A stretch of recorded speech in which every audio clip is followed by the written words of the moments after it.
Shine Campus, welcome. We are going to do our Sunday strength, and I am actually on um, on Facebook, YouTube, and Instagram. So let me see if I could actually quiet this so that I don't get an echo, and hopefully it'll keep us on there without some technical difficulties. Anyways, I am hoping that you guys are having a good Sunday. We'll get into our Sunday strength.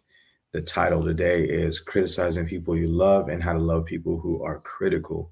So, first of all, I think that this is a big topic because this is probably the thing that will harm your relationships. And it really doesn't matter what kind of relationship we're talking about. But today we'll lean towards romantic relationships, and you can kind of take it to your family relationships or any kind of relationship that you want to discuss it in. And then later on, if you have questions, you could also send me messages or ask me how specifically it works for those scenarios. So the first thing I want to kind of look at is criticizing people that you love. And so there's a key piece of that statement there. It's we're talking about people that you love. We're not talking about people who you don't love. Maybe some of it will carry over, but I'm not. Um, the conversation might be a little bit different whenever there's people that we're indifferent to. Okay, and so and people with people that we love, criticizing people that we love, what makes us do that? And two reasons that stand out to me that would make us criticize somebody that we love, and we'll also talk about how it happens too.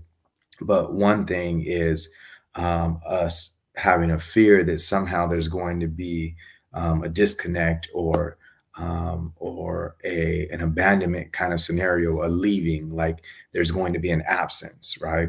And so that goes along with the idea of like security and not knowing what's going to happen, right? So that's one reason. Another reason I think that people start to criticize is people who they love is if there's a certain amount of lack of freedom or your freedom is being restricted, right? So when our freedom starts getting restricted, it doesn't have to be like, oh, I can't go anywhere type of scenario. It's more like just free to be me, even.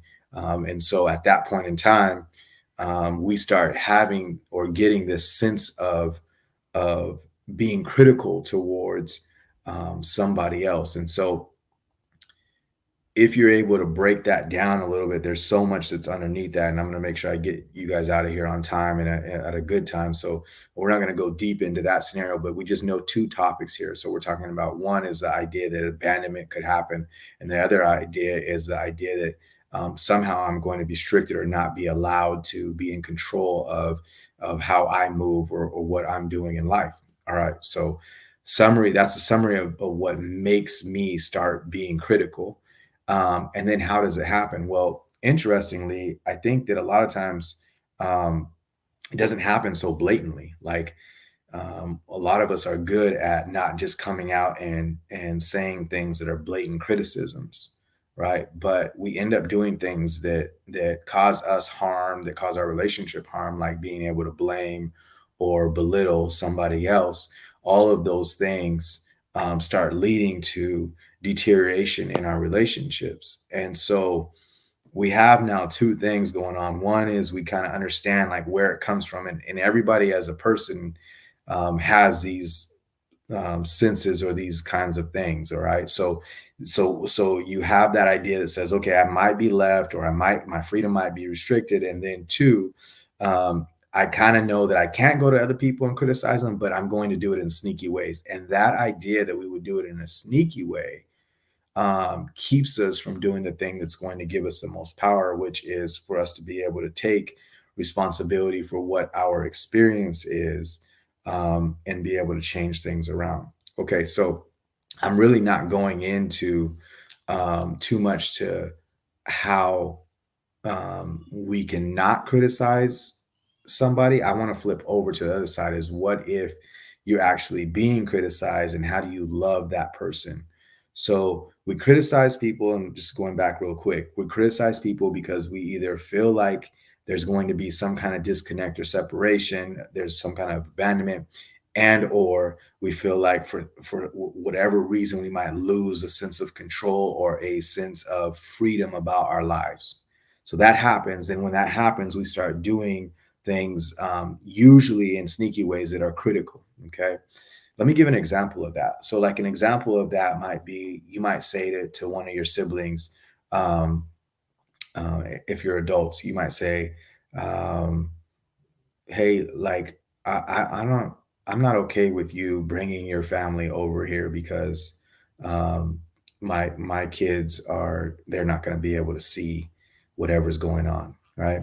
So don't get me wrong, that might not be the wrong thing to say or the right thing to say. The important part is that becomes a criticism, right? Something that they're doing is not useful. So that's an example, but you can fan that out as much as you need to. All right, so let's flip it over because I want to be able to help people before we leave. So if you understand what I just said, this helps us to actually love people who are critical. Okay, it helps us to love ourselves when we are critical. So if I understand that, um, that's probably the first step to us being able to love somebody who's being critical. The next step is being willing to feel into what that sense is. So one of the important pieces or the purpose of relationship is to find the highest version of ourselves. So if you're doing relationship with family, you're going to find a higher version of yourself in that. Some of you can realize that, some of you have a harder time.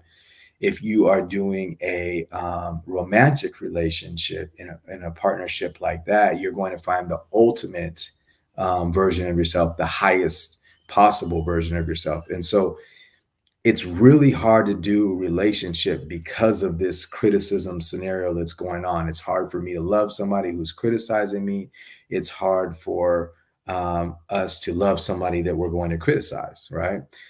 In order for us to do it different, we need to be able to be connected more to ourselves emotionally, right? So if I'm connected to the criticism, that's more of a heady thing, meaning like um, somebody says something about me and then I say, no, I'm not.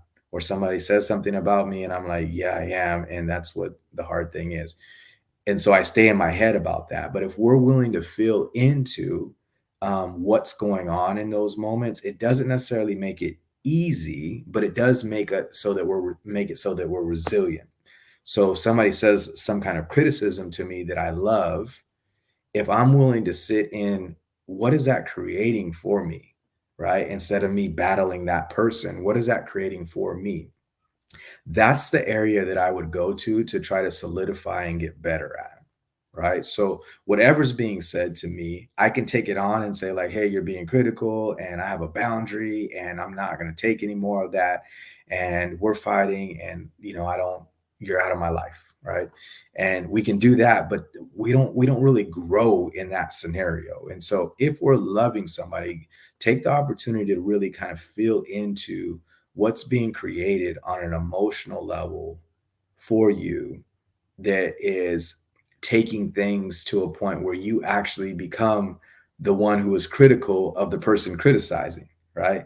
And that's kind of where it gets tricky. If you don't figure out how to love the person who is critical of you, when that person is somebody who you're loving, if you don't figure out how to do that, you become critical as well, right? And so it just becomes a back and forth scenario, right? So your challenge is in this situation, in order for us to be able to love somebody who is critical towards us, is for us to be able to find what's going on inside of us first, be able to say, like, this is what's happening for me. And that becomes my work to do to get better at. Now, because we knew the first thing, which we started out with, is the reason that people criticize others when they love them, because we know that, the next thing that we're able to do is we're able to help secure those scenarios. What are you doing that creates a sense that says, like, man, this person might leave? What are you doing that creates a sense that says, somehow I'm restricting the freedom or the sense of control of that other person? What am I doing that creates those scenarios? Now, there are certain things that you won't be able to change, but for all the things that you can and all the conversations that you can have about it, let's have those. So even if you know, like, I can't do something different than what I'm doing, right? You can at least share your intention for what the long term is. In a romantic relationship, it would say like we're going to be together, and I got this. I got you. I'm going to make sure that that happens. Right. That helps to provide a sense of security. Um, you can share the idea that says like, man, I want you to be free, and I want to be next to you as I see you grow. Right. I'm working on the things that I have to do, but I want to watch you grow and be amazing. So as you put those things together, about, okay, what makes somebody criticize, then it gives you a chance to be able to be loving on a different end. So those are three things I think that would be really helpful. Is one is being able to recognize that that happens first, the idea of the reason that they are critical, and then two, being able to really look inside of you and see what it's connected to. Do your work there. And then three is to go to that person or go back to that person and help to try to shore up, what it is that you're seeing without criticizing that person, right? So you can't say something like, man, you have abandonment issues and that's what your issue is. That's why we have this problem, right? You can't go and do that because you recognize it. Instead, it's like, look, I'm locked in. This is us. I got us. I'm taking care of us, and this is the start of it, right? And then you can try to do your heart work to be able to get to those points of doing the action about it. All right, you guys, that's actually a huge topic. We could probably spend a lot of time on it, but I'm trying to give you the gist of it. Hopefully, it helps you and serves you. And I hope you guys enjoy your week, and we will talk to you soon.